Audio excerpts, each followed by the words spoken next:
آمد تاج از سرش گرفت جبرئیل امین و نزد رسول اکرم آمد. رسول الله خواب بود، سر خود تاج از سر گرفت و سر خودش به کف پای رسول الله گذاشت.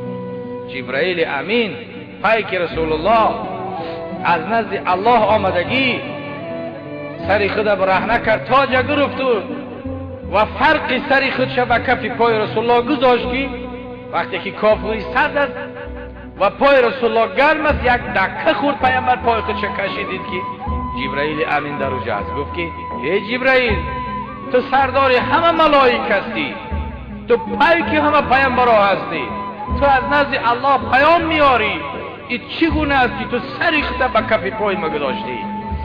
جبرئیل گفت ای حبیبی الله، گفت همون بزرگی را که راهبر و سردار و با فضیلت ترین همه فرشته های الله من هستم، گفت از همین گرد خاک پای تو الحال خدا مرا نصیب کرد.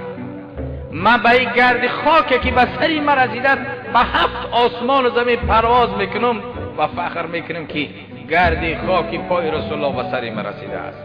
آداب ببین، رسول خدا را دشمن میخواست که به کارد بکشش، دشمن میخواست که سنگ بر رسول الله بزند، دشمن اشکمبه پری نجاست به گردن رسول الله در نماز خواندن بار میکرد.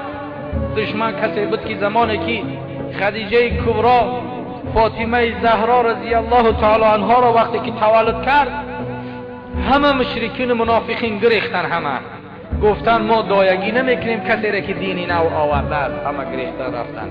خدیجه مادر چنین عذاب، ولی در نزد خدا قدر قیمتی او را ببین که جبرئیل امین سر خودش به کف پای رسول الله گذاشت.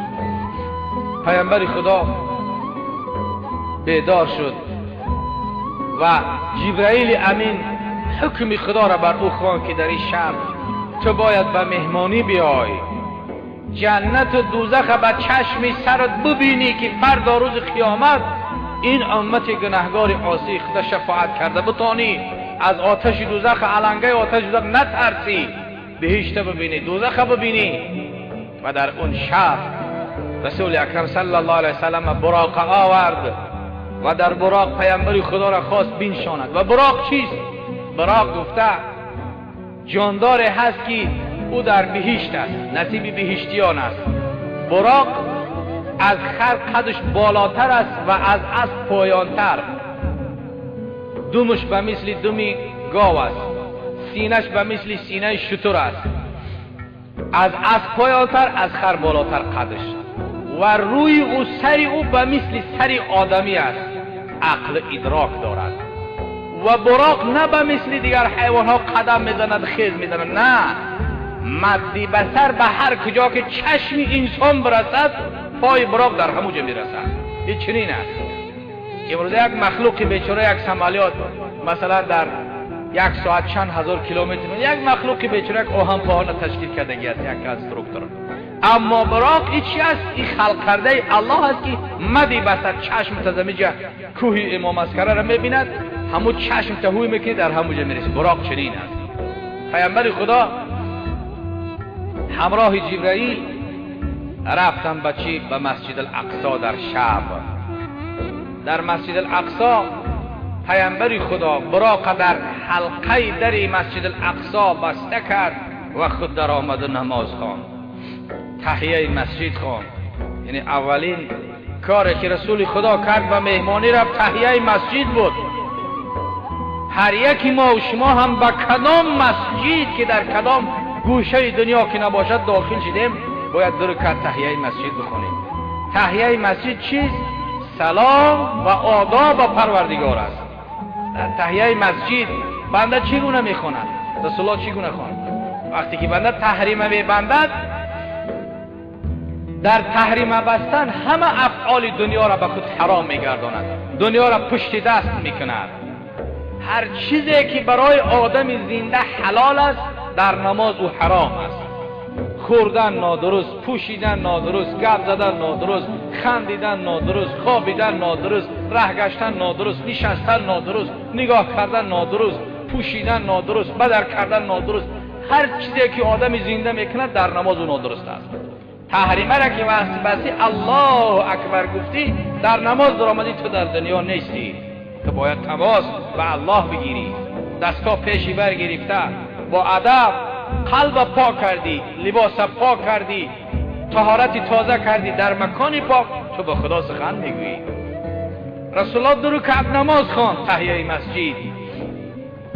قیام حالت است که بنده دستا پیشی بر میگیرد، با سر کشال جای سجده را نگاه میکند و پروردگار خود راز نیاز میگوید الحمدلله رب العالمین. حمد و سپاس و ستایش و همه نیکویی ها مر پروردگار را هست که او رب عالمین است، تربیت کننده همه عالم هاست الی آخره. بنده در قیام عاجزی خودش به پروردگار نشان میدهد، ترک دنیا همه کردگی و خدا راز نیاز میگه. وقتی که رکوع کرد، در رکوع چیکار میکند؟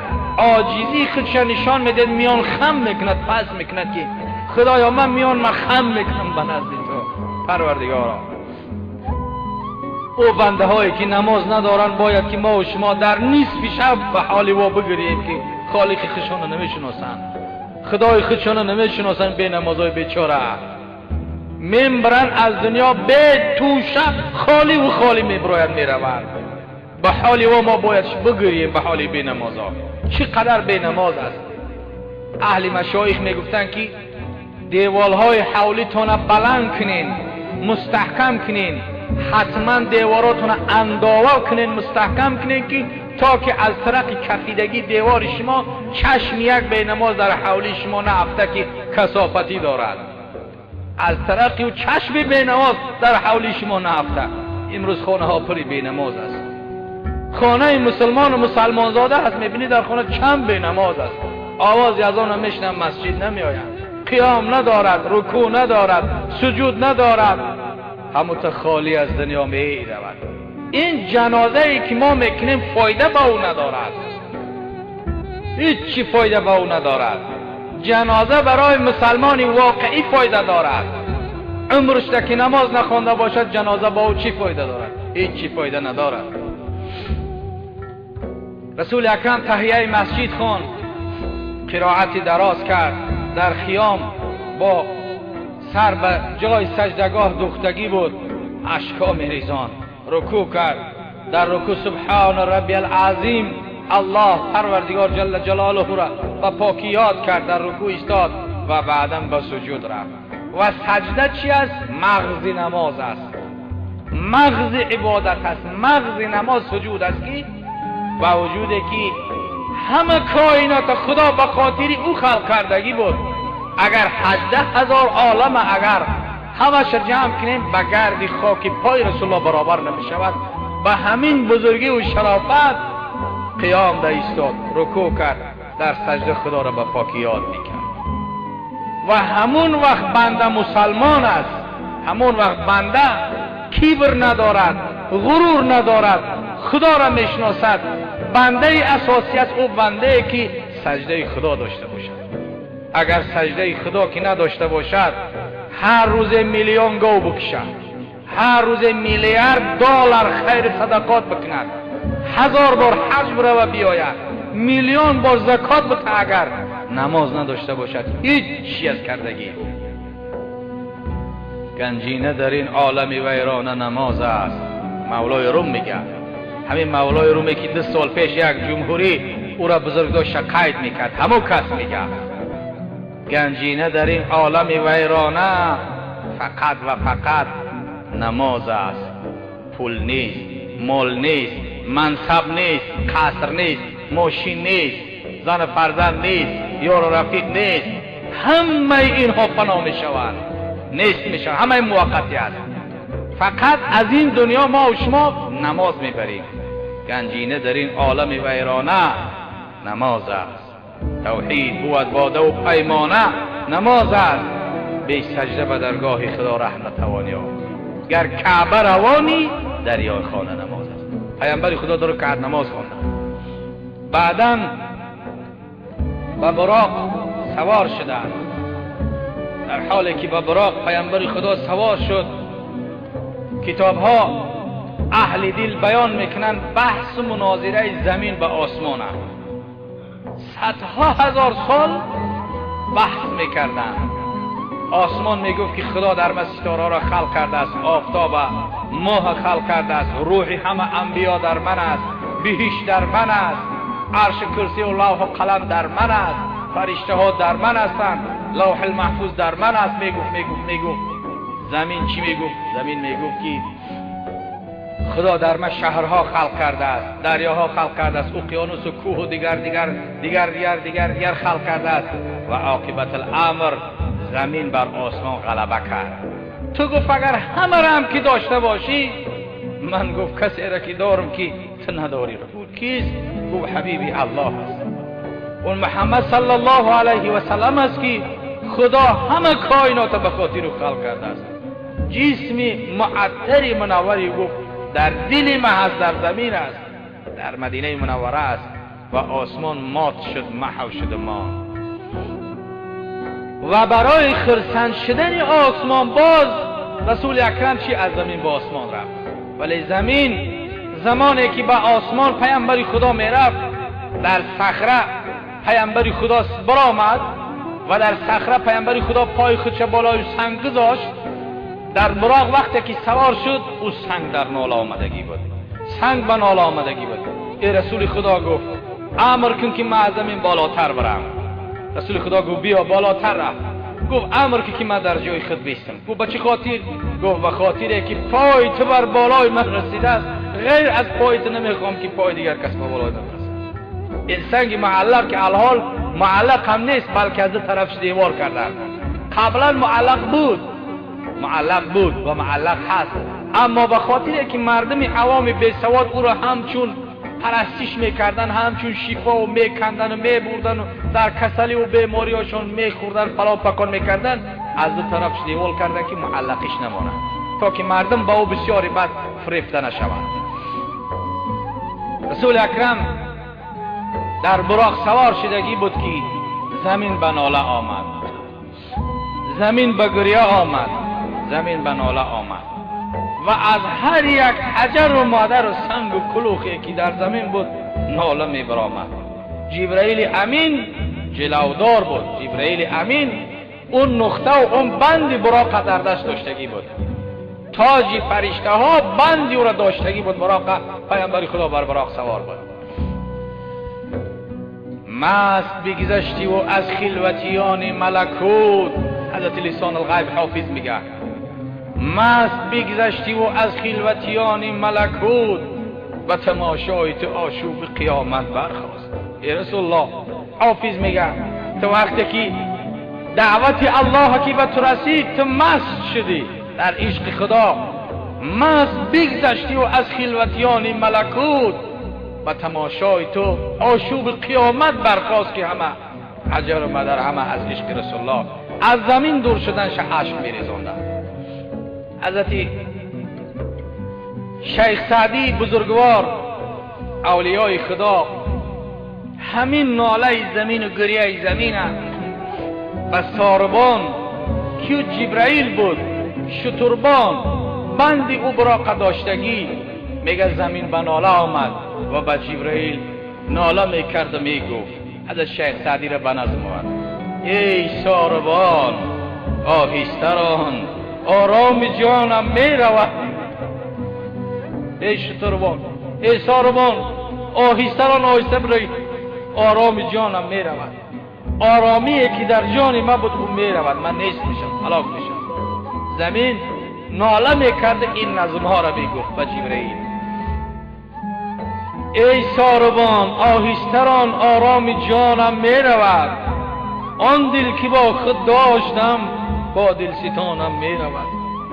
محمل بدار ای ساربان، تندی مکن با کاروان، که از عشق آن سر و روان گویا که جانم میرود.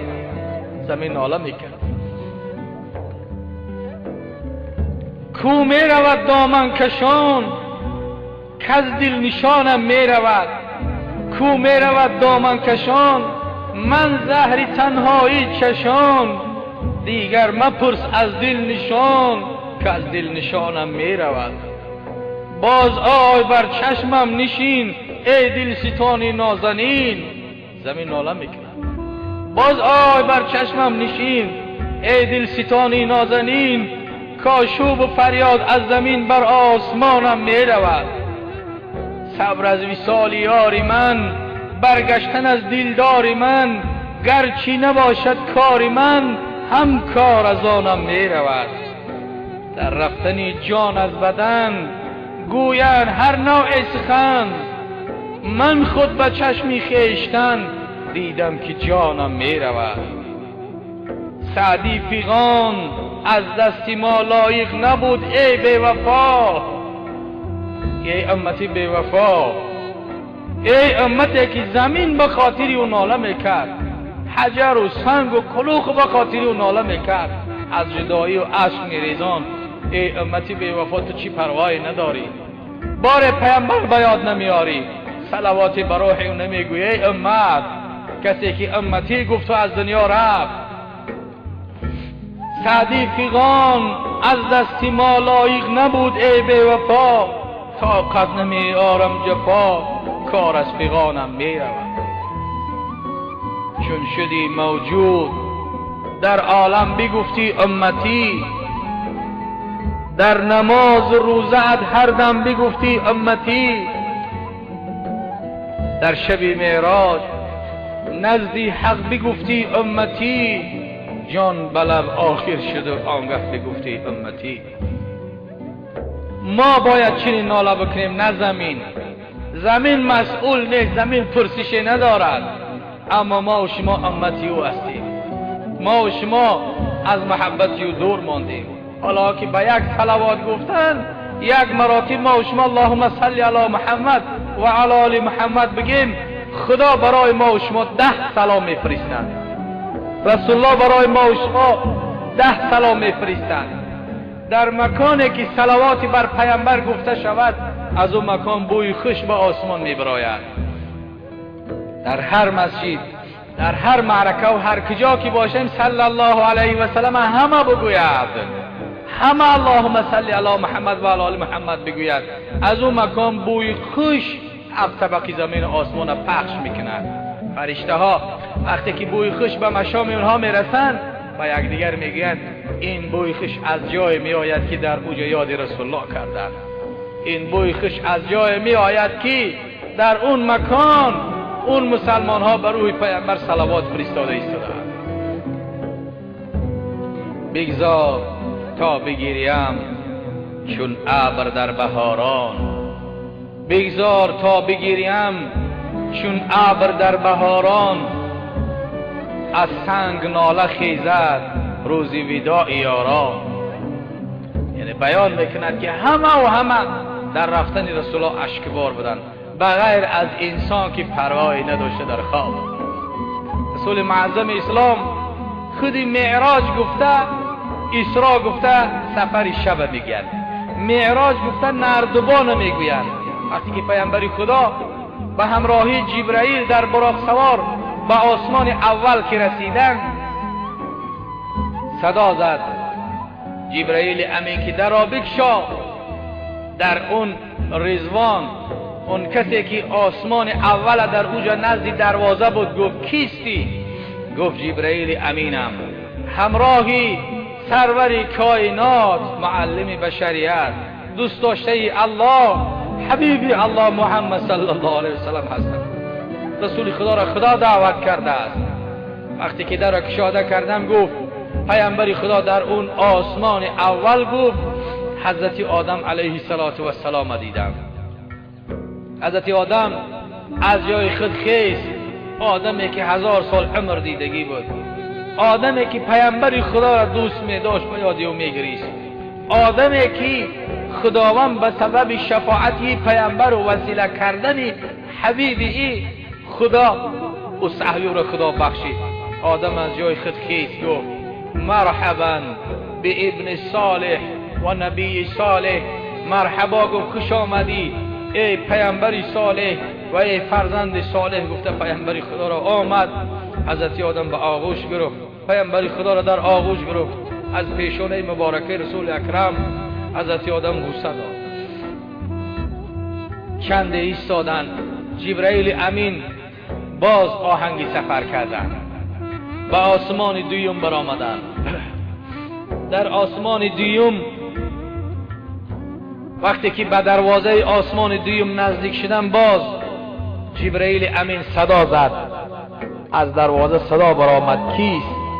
من علی الباب، کیست در در؟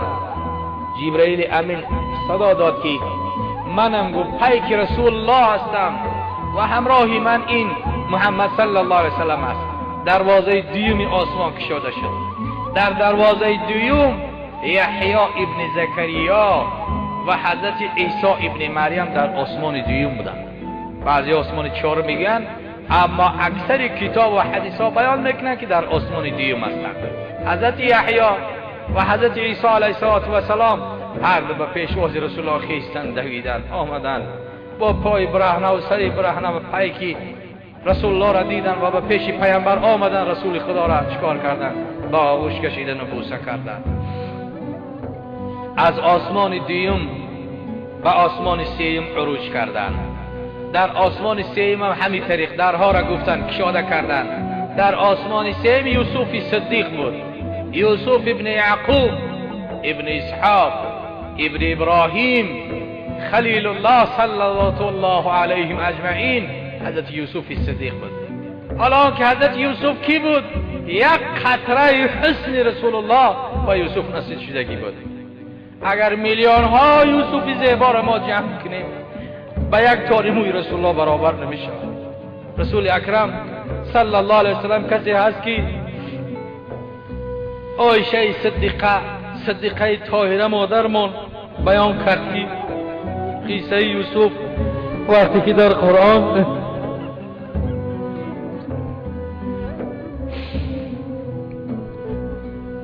خدا بیان میکند که زنها وقتی که ملامت کردن زلیخا را که تو به یک غلام خود عاشق شده ای، ملامتش کردن، طعنش دادن، سخنهای ناجا گفتن. زلیخا همه زنهای اشراف جمع کرد، بعد دست اونها یک ترنجی داد و تطلهن سکینن، کارچه های تیز به دست اونها داد و گفت که شما اینها را چیکار کنید؟ ریزه بکنید، پوست بکنید. وقتی که کارها در دست بود، از طرف دیگر یوسف صدیق گفت پیامبر خدا را که خط زینت بده و به نزد من بیا. وقتی که یوسف آمد، همه که جمال یوسف دیدن دستهای خود بریدن، انگشتهای خود بریدن، خونها جاری شد، همه پر از خون شد. در حسن یوسف محو شدن، مات شدن. و قطعنا ایدیهن، خدا میگه همه دستهای خودشون بریدن. وقتی که بریدن و همه را چاک کردن، خونسار کردن. وقتی که یوسف حسن شدیدن، گفتن که زلیخا گناهی ندارد، هر زن این رو ببیند عاشق می شود. وقتی که این قیصه را عایشه صدیقه مادرمان، صدیقه طاهره دختری ابوبکر صدیق همسر رسول الله در قرآن قیصه را خواند، گفت قسم به الله که اگر در جای یوسف گفت محمد صلی الله علیه وسلم میگذشت، او زنهای مصر دستهای خودشون نمیبریدن، بلکه با کار سینه های خودشون تیکه تیکه میکردن. حسن یوسف کجا؟ اگر زنهای مصر دستاشون نبریدن کلته کردن، برای یوسف بود. اما اگر زیبایی محمد صلی الله علیه وسلم میدیدن، دیله های خودشون با کار پاره پاره میکردن، ولی حسن رسول الله رو ندیده بودن. یوسف صدیق وقتی که رسول خدا را دید، از جا خیست، از کرسی دوید، آمد پشت دست رسول الله را بوسه کرد، پیامبر خدا را به آغوش گرفت و رسول الله را بسیار بسیار عزت و احترام زیاد کرد. جبرئیل امیر آهنگ کرد که بالا می رویم. باز به آسمان چهارم عروج کردند. آسمان چهارم ده هارون ابن عمران علیه السلام دیدند. در آسمان چهارم هارون برادرزاده موسی و پیامبر بود. از او جمع بعد زیارت التفات زیاد به آسمان چهارم ادریس دیدن، ادریس علیه السلام. به آسمان پنجم هارون ابن عمران دیدن و به آسمان ششم نزدیک شدن. وقتی که در کفتن گفتن فرشته که من علی الباب، کیست بر در؟ گفتن که پیک رسول الله هست و حبیب خدا هست. در کشاده کردن، در ششم آسمان مکان موسی کلیم بود. موسی کلیم الله که موی سر تا میان بود. هیبتی که موسی داشت دیگر پیامبران نداشتند. یک پیامبر قوت 40 مردی به قوت دارد. 40 مردینه را قوت یک پیامبر دارد و موسی قوت 40 پیامبر دارد و پیامبر ما صلی الله علیه وسلم قوت 40 موسی را دارد. وقتی که موسی کلیم رسول اکرم دید با همون موی دراز تا میان، هیبت کلان که اگر موسی کلیم به غضب اگر میپیسان اولیای خدا را اولیای خدا خاکستر میشد، چنین هیبتی سختی داشت. دوید آمد پیامبر خدا را زیارت کرد، پیامبر خدا را بوسه کرد و خیلی هم گریه کرد. موسی کلیم حبیب خدا گفت که ای برادر موسی، گفت با چی خاطری قدر اشک میریزونی؟ گفت که تو اخیرا پیامبر هستی، تو حبیب الله هستی. هر چقدر که در بنی اسرائیل فهماندم خدمت کردم، اما اون مرتبه ای که تو داری هیچ کس نداره. فردا روز قیامت آن مقدار از امتی تو داخل بهشت می شود که از هیچ امتی پیامبر اون مقدار داخل بهشت می شود. ای رسول الله گفت آسمان بالا به نزد الله و حتما در آمدن مرا ببین، بعد گذشته مرا نادیده نرو. تأکید کرد موسی علیه السلام و با آسمان هفتم عروج کردن. در آسمان هفتم باز فرشته در کشاده کرد. در اون آسمان مردی زیبا، از همه پیامبران زیباتر، خشروتر، حلیمتر، قامت بلند، میجه های دراز سیاه نازنین، اون کی بود؟ ابراهیم خلیل بود. حالا جمعه آینده وصل میکنیم پیامبرها که چگونه شکل داشتن. پیامبر خدا هر یک پیامبری که دیدگی بود با صحابه میگفت حضرت عیسی فلان خیر بود، حضرت موسی فلان فلان فلان فلان فلان، همه را میگفت. نوبت به ابراهیم خلیل رسید. گفتن که ای فرستاده خدا، ابراهیم خلیل چگونه صورت دارد؟ رسول الله اشاره به سوی خودشون کرد. یعنی ابراهیم خلیل مثل پیامبر ما صلی الله علیه وسلم خیلی شخص زیبا بود. وقتی که ابراهیم خلیل دید، از نزد ابراهیم خلیل الله حضرت رسول اکرم صلی الله علیه وسلم به سدرة المنتهی رسیدند. در سدرة المنتهی دیگر براق هم در کار نیست، جبرائیل هم در کار نیست. جبرائیل قفا ماند. پیامبر خدا خیلی بالا رفت. گفت که جبرائیل، در همه سفر اینقدر راههای دراز طی کردیم، تو الحال برای چی در راه عبرت میپرتوی، از قفا میمانی؟ که براق هم نیست شد.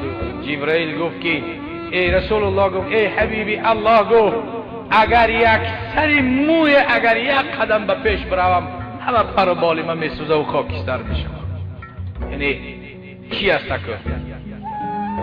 حضرت سعدی رضی الله تعالی عنه میگفت در این باب که برسد آدمی به جایی که به جز خدا نبیند، برسد آدمی به جایی که به جز خدا نبیند. بنگر تا چه حد است مقام آدمیت. مقام آدم ببین که به جای میرسه که غیر از خدا کسی رو نمیبیند، نه براق لازم است نه جبرائیل. همین طریق است که دوستای خدا اولیاء الله میگن که میان عاشق و معشوق رمزی است، میان عاشق و معشوق رمزی است، کرامان کاتبین را زو خبر نیست. عاشق معشوق چنان رمز دارن که، چنان تماس دارن که کرامان کاتبین از او خبر ندارن. و به آسمان هفتم از سدرة المنتهی جبرائیل ماند و براق هم ماند و